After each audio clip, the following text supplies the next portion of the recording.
Baik, bismillahirrahmanirrahim. Assalamualaikum warahmatullahi wabarakatuh.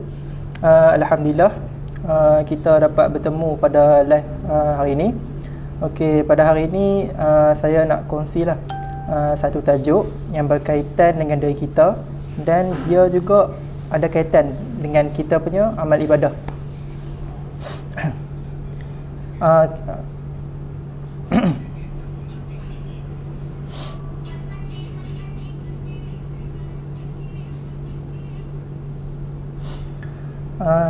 Tajuk kita pada hari ini ialah konsep niat dalam Islam.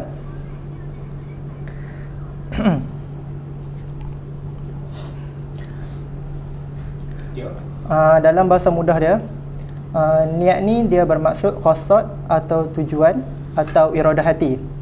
Iradah ni bermaksud kemahuan. Maka dengan sebab adanya qasad, adanya tujuan ni, adanya iradah ni, akan terciptalah amal dan ibadah.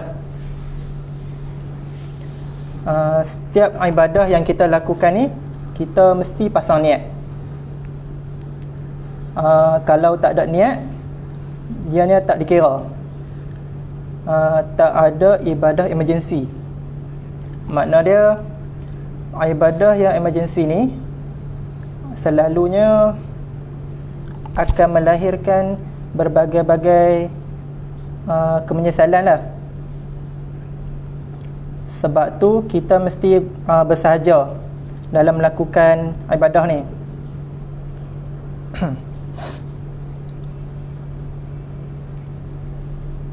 Bagi kalau maksud syarak pula,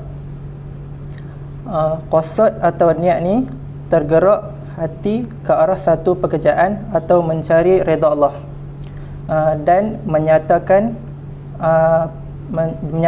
perasaan tunduk kepada Allah Ta'ala. Ini definisi yang telah diberikan oleh para ulama lah. Ada ketaatan, ada ketundukan. Hati tu mesti tergerak untuk melakukan sesuatu yang berunsurkan ridha Allah Subhanahu Wa Ta'ala. Sebab niat itu akan menjadi baik bila kita bertujuan mencari redha Allah. Kita datang masjid, contoh kita datang masjid untuk solat tarawih, untuk mencari redha Allah, untuk datang mencari redha Allah. Ini adalah merupakan qasad atau tujuan atau iradah. Ini adalah keikhlasan sebagai jiwa ibadah. Wa ma umiru illa liya'budullaha mukhlishina lahuddin. Tidak diperintahkan manusia untuk melakukan ibadah kepada Allah dengan ikhlas dalam agama.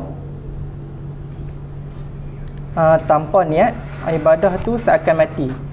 Itu makanya niat itu menjadi jiwa kepada ibadah. Tak ada dorongan. Biasanya orang yang tak berniat untuk buat ibadah ni, dia tak tahan lama. Sebab dia tak ada niat.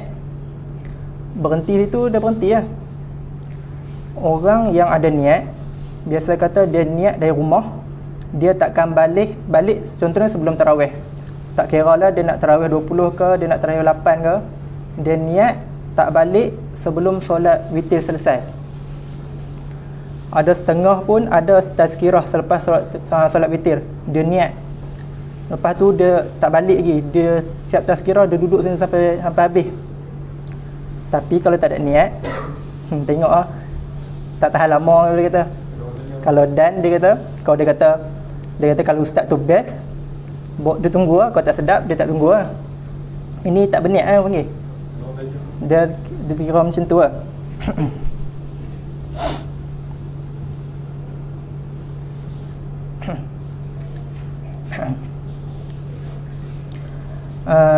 Tuan-tuan dan puan-puan yang dirahmati Allah SWT, apa tujuan niat yang sebetulnya? Apa kepentingan niat sebenarnya? Sebenarnya niat ni adalah untuk menyatakan perbezaan antara ibadah dan adat. Tuan-tuan baca Yasin tengah malam, niat dia apa? Kalau niat dia adalah untuk meneruskan kebiasaan sejak 30-40 dulu, itu adat. Tapi kalau niat untuk membaca Al-Quran, itu ibadah. Doa dan zikir selepas solat ni, setiap 5 waktu, setiap waktu, sehari semalam, kalau kita buat hanya berdasarkan kebiasaan buat macam tu, itu jadi adat. Dia bukan jadi ibadat. Tapi kalau kita niat, doa itu kita mohon pada Allah setiap waktu agar Allah terima ibadah kita, agar Allah Subhanahu Wa Taala sudi memperkenankan doa itu, maka dia jadi ibadah. Misalnya duduk dalam masjid, duduk iktikaf ke duduk rehat sama je. Yang membezakan duduk tu adalah niat. Apa niat dia? Contohnya tuan-tuan dah baca niat iktikaf dalam masjid. Kalau kita niat iktikaf, dia jadi ibadat. Kalau kita duduk saja, dia jadi adat, dia tak jadi ibadah. Bagi contoh lain, makan. Makan dia hukum dia harus, tapi makan tu boleh jadi ibadah dan berpahala apabila kalau kita niat makan tu untuk menguatkan tubuh badan agar dapat ibadah kepada Allah, dan agar kita dapat menyambung kehidupan.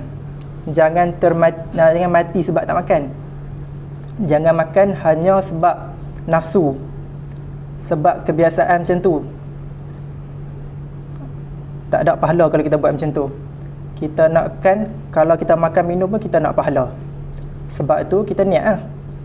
Kita niat agar supaya makan dan minum kita itu kerana Allah, untuk menunaikan menunaikan ibadah kepada Allah Subhanahu Wa Taala, untuk melaksanakan tanggungjawab kepada keluarga, untuk melaksanakan tugas-tugas kita dekat mana-mana, ataupun di masjid ataupun di mana-mana saja. Maka makan dan minum itu dikira sebagai ibadah sebab niat yang baik. Tuan-tuan yang dirahmati, begitu juga dengan mandi. Mandi wajib ke mandi tak wajib ke sama aja. Sama-sama mandi. Yang membezakan mandi tu wajib tu mandi sunat ke seperti mandi hari raya. Mandi hari raya ni mandi hari raya fitri, dia tu sunat. Sebelum kita pergi masjid, dia jadi sunat, jadi ibadah. Kalau kita niat mandi sunat hari fitri, dia dapat pahala. Nawaitu ghuslal nawaitu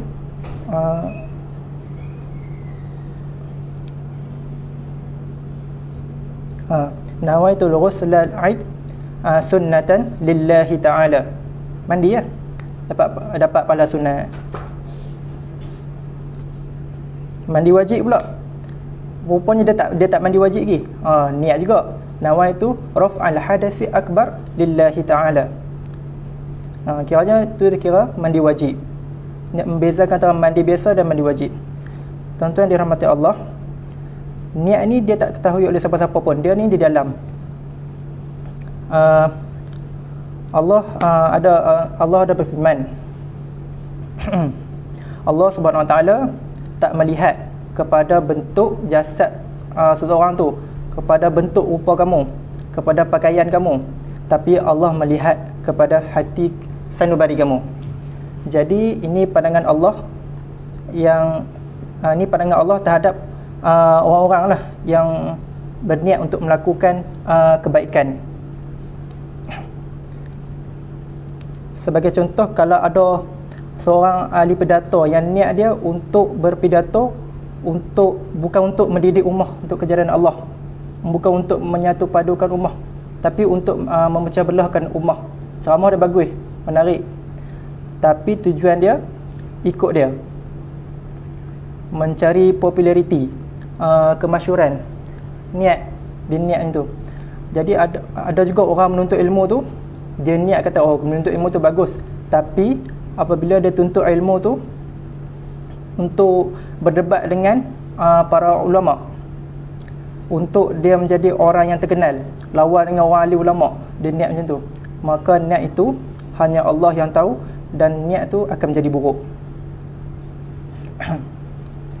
Tapi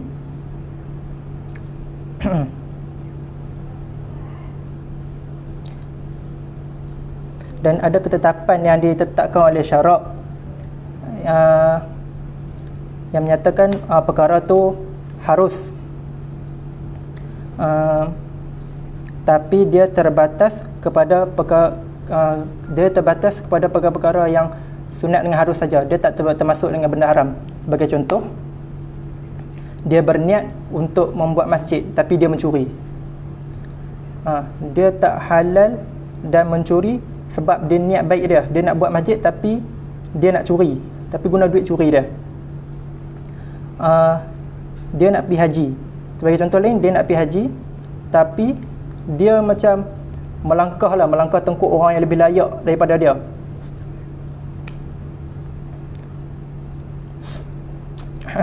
Maka niat yang baik menunaikan amal ibadah tu, amal seperti haji tu, hanya diketahui oleh Allah Subhanahu Wa Taala dan menentukan ibadah itu. Bagi contoh lain, sampai ke Mekah, ada ejen-ejen yang akan memberi laluan kepada kita untuk kucup Hajar Aswad, tapi pakai duit. Artinya, kalau kita nak lihat secara halus, dia tu adalah rasuah. Dia kata mau tolong atau tidak.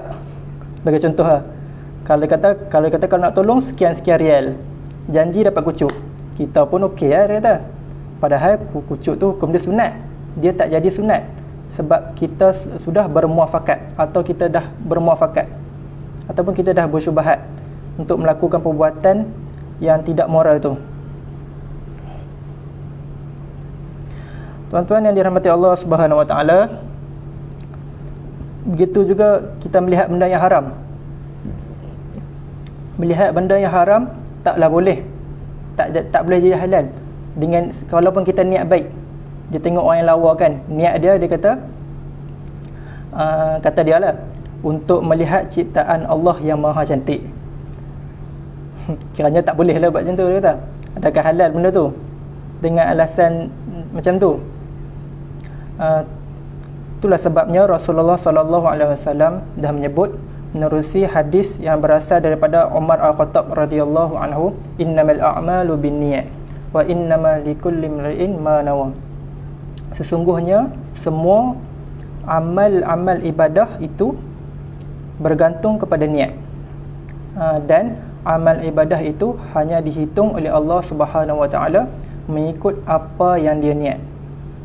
Banyak lagi contoh-contoh dalam hadis Anas ada, hadis Abu Hurairah ada, dalam hadis yang berasal daripada sahabat-sahabat Muaz bin Jabbar ada, tentang niat terlalu banyak. Sebab itu kita dapat bagi contoh-contoh yang ni lah, nak cerita dalam ni macam payah sikit lah. Sebab benda ni yang kita nak sebut dengan niat ni payah sebenarnya. Kalau kita nak cerita secara ringkas, dia kena lebih terperinci lagi.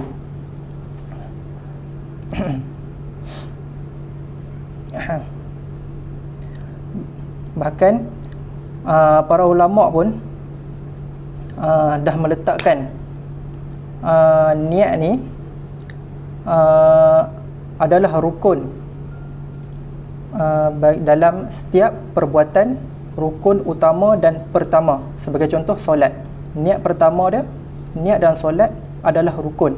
Jangan sampai tak ada niat, sembahyang tu tiba tak ada niat, jadi solat dia tak sah. Itu saja yang saya dapat kongsikan pada hari ini.